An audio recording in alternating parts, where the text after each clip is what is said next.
close so I can get the sound best. Okay. Yay. Okay, let's see. We are rolling. Hello! So I am super excited. I am here with Carrie from Nurture Soap. There's a little factoid. You are the first place I ever brought mica from.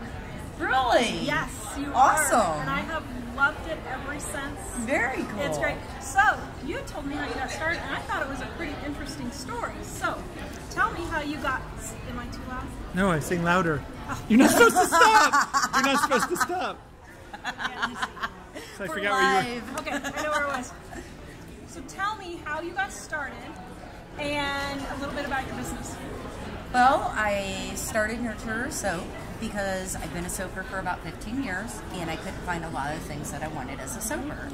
So I started looking all over the world for different things and started sourcing the things that I wanted, and then I would share them with other people and they really liked them and that's how Nurture got started. I never expected it to become anything really, or become anything near what it is now. It was just it started out in my dining room with 5 colors and a mold.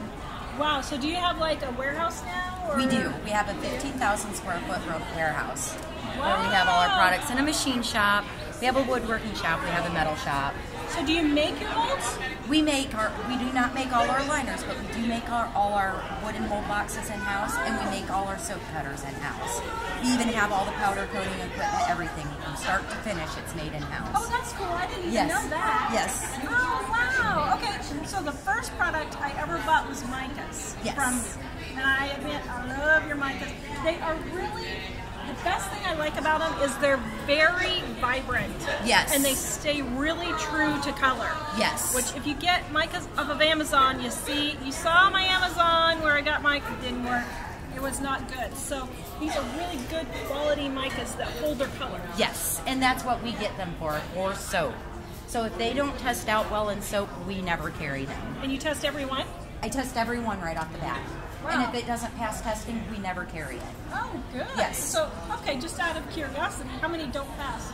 Oh, there's a lot. I would say maybe 5% pass. 5% Yes. pass? Yes. And then I have to check for color, like if we have something that's really similar to a color we already carry, I don't want to carry that color. So there's a lot of things that we have to look at before we bring mica into the store.